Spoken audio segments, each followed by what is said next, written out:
But the year's biggest individual story involved the top draft choice of the Chicago Bears, a 308-pound defensive lineman named William Perry, alias the Refrigerator. Well, I didn't even know him. You know, I'd never seen him, never heard of him. He came up to the office when we picked him. He was, had about a size 60-something coat or something like that. He was a big guy.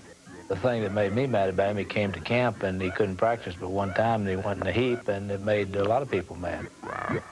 But Bear head coach Mike Ditka had an idea. For the go-ahead score, in motion Moorhead to the right side. Hand off to Perry, crosses the right side of the line, touchdown! On that fateful October evening, William Perry set out on a course that would transcend football and become folklore. Look at William Perry doing the high five! We got the great Walter Payton and Jim McMahon too, but at the goal line they call in 72. Cause there ain't nothing more feared than the attack of a 330-pound running back. They call in the fridge when they're on the goal line. They call in the fridge. And it's 6 points every time. They call in the fridge. All right, here's Jim McMahon barking out the signals. Perry in motion to the near side. McMahon fakes the hand open, fires the right side. Oh, my God! The legend continues. William Perry on a 4-yard touchdown reception. I think a lot of underdogs in society relate to William. He's a guy that's worked hard. He got his weight down. He did everything we asked. And right now, he's an ideal citizen, really. In Chicago, perhaps. But elsewhere, folks were not fond of the Refrigerator.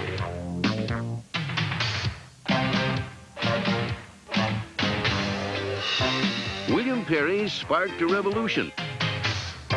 Corpulence came out of the closet. Cholesterol was now king. Fat was where it was at. Refrigerator Perry, he's my main man. If he can get him to the Super Bowl, nobody can. I said F-U-P-E-R, Super Bowl.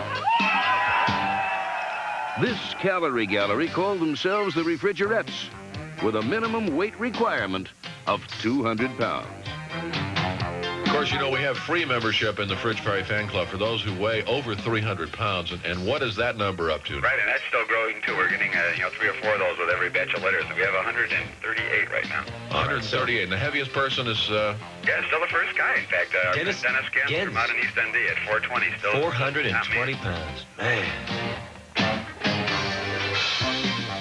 William Perry now does his ball carrying as a member of the Chicago Bears defense, the biggest success story of all on the road to the Super Bowl. With bloodshed.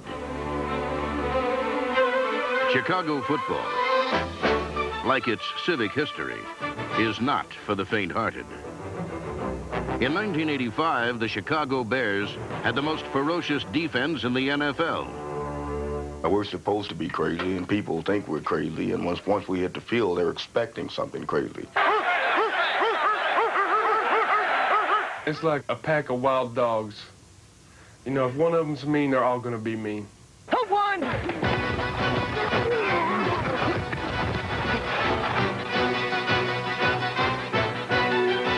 The Bears play a sophisticated and complex defense. But it still boils down to hitting, something they do with obvious gusto.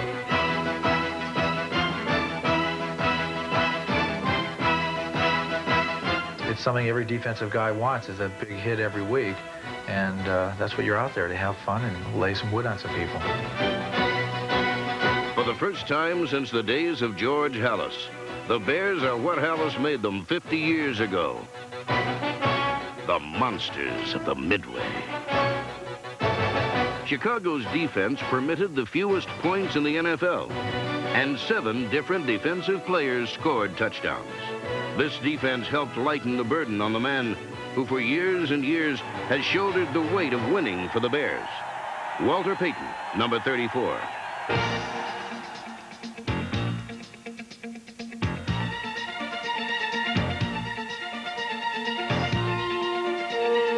For 11 seasons, Payton has given the Bears every ounce of himself on every play, but never had he reached the Super Bowl.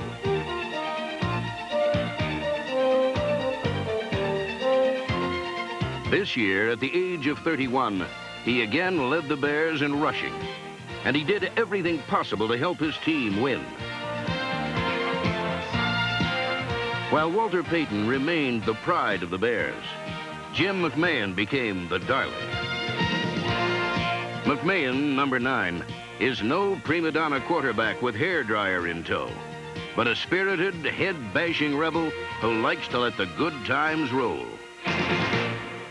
Well, my favorite movie of all time is One Flew Over the Cuckoo's Nest with Jack Nicholson. I mean, I think that character, his character in the movie, is a lot like me. I mean, people think I'm nuts, and I'm not. I'm pretty normal, I think. McMahon is a resourceful scrambler and thrower who can roll out of a pocket or into a saloon with equal ease.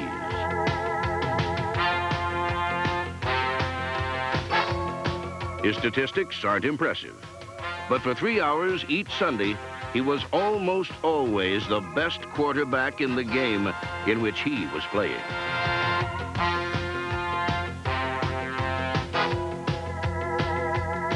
All you really need to know about McMahon occurred on a Thursday night in Minneapolis.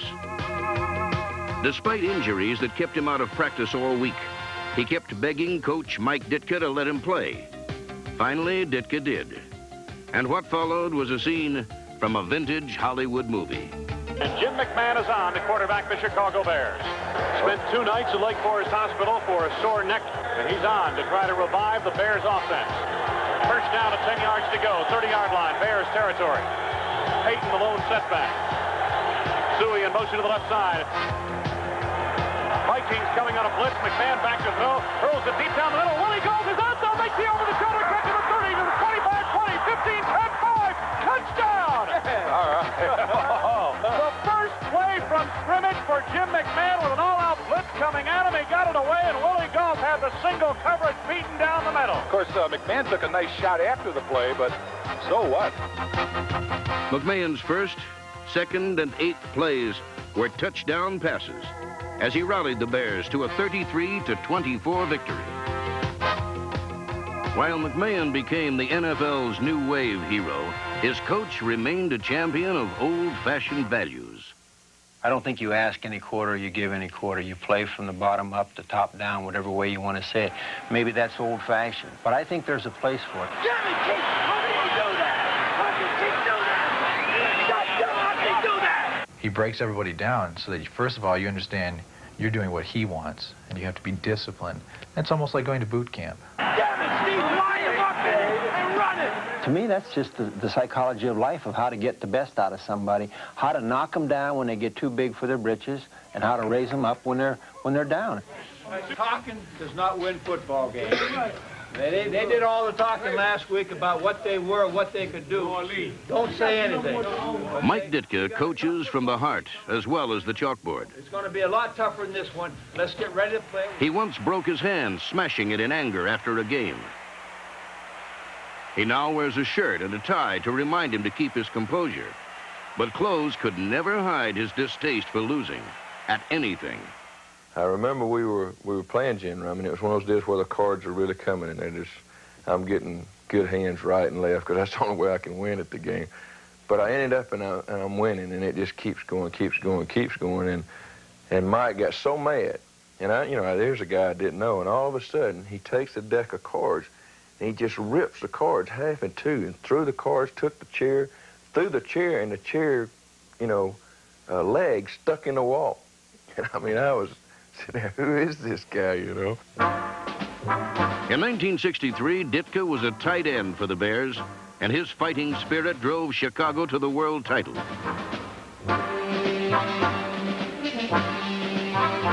Now, 22 years later, that same spirit has unified the team he coaches.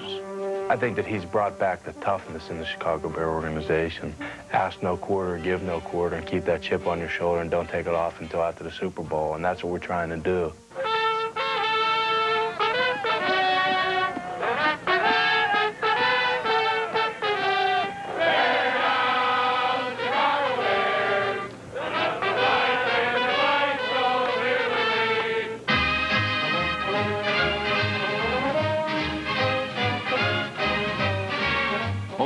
the youngest team in the NFL, the Bears had the best record.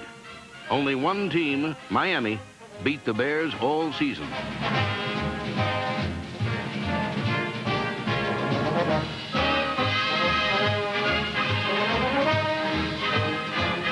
To a city of battered dreams and near misses, the Bears restored a sense of pride. And to a theater of violence, they added a fat dose of comic relief.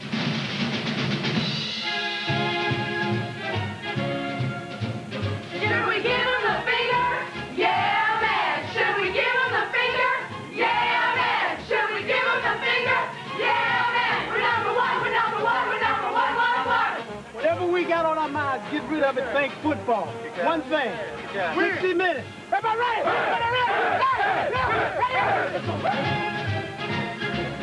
McMahon back to throw, pitches the right side. McMahon got a fine dive. 20-0. Chicago Bears. Super Bowl, Super Bowl, Super Bowl, Super Bowl.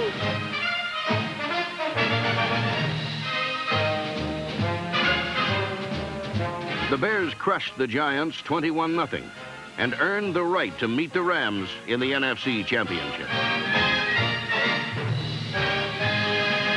This is not the end of the road. I mean, there's work to be done. There's miles to go. That's the way the poem goes. We've got a little way to go yet. And I tell you, it's going to get better. Well, like I said, the best is yet to come. It really is. And on Florida's Gold Coast, 2 championships will be decided. Sodden Orange Bowl. It's been raining here all week long. Patriots have not won here in 18 straight games. This one is for the right to play in Super Bowl 20. Soldier Field in Chicago, the NFC Championship, and a trip to New Orleans for Super Bowl 20. It's going to be very tough to throw the ball and very tough to kick the ball because of that swirling wind. I want to put a dome over this place. 67 WMAQ, we're ready. Do the Bear defensive bark. You ready, Doug? Everybody bark together. You ready? Okay, let's go.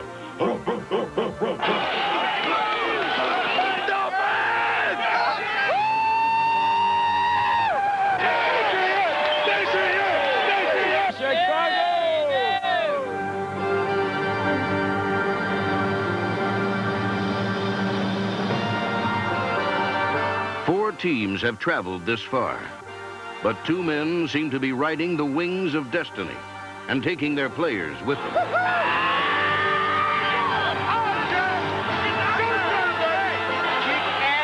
Let everything hang out.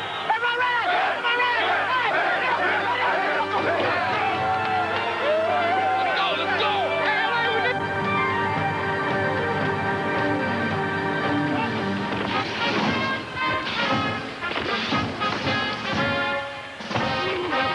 The Patriots are hot. They beat the Jets and the Raiders in the last 2 weeks. And Miami's going to have to hold on to the ball today. They're also going to have to stop that running game that's been averaging 145 yards per ball game for the Patriots.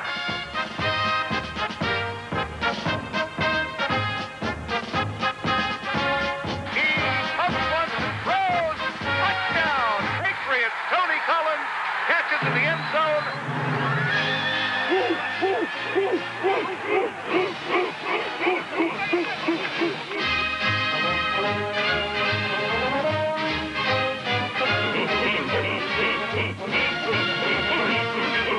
I've never seen the team 15-1 talk so much. You know? They don't deserve to represent us, man. I've never seen a team talk so much. McKinnon in motion to the near side, and McMahon drops back to throw. McMahon steps up now. He'll take it. No, up to the 15, to the 10, may go all the way to the 5. Puts it in over there. That one in there, Jim. Wing of the football, and he puts the Bears on top.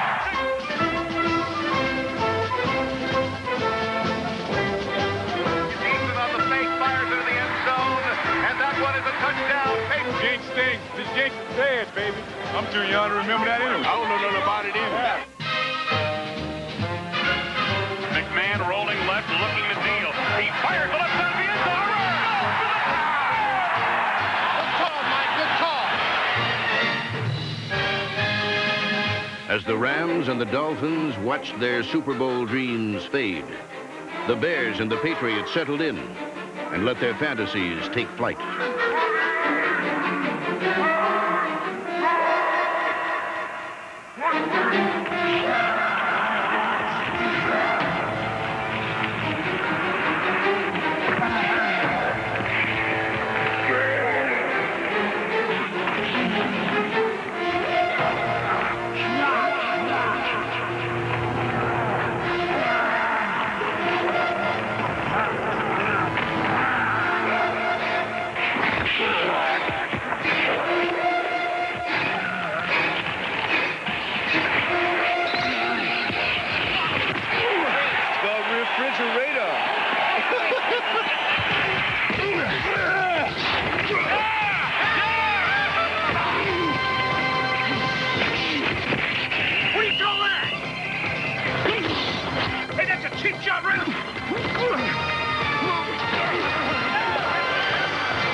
talked about. I wonder if they're finally arrived. Maybe they're cheering for the snow. I think they are.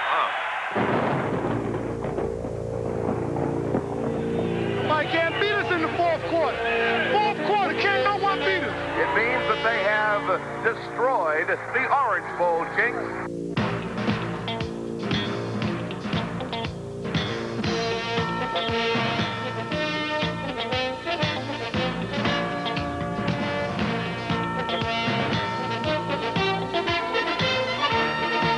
They put it away today by beating the Dolphins, winning the AFC Championship, and opening the doors to the Super Bowl in New Orleans, Louisiana.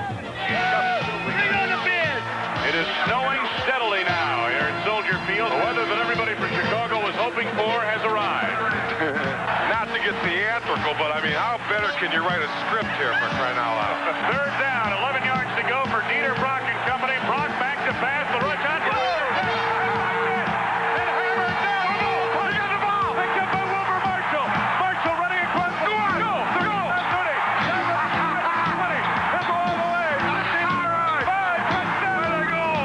The crowning jewel in their NFC championship. 28 teams started the journey under the summer sun. Only 2 remain on course, racing toward January's final Sunday. The Chicago Bears and the New England Patriots have never traveled this far on the road to the Super Bowl. They are about to discover that this last mile is the most glorious.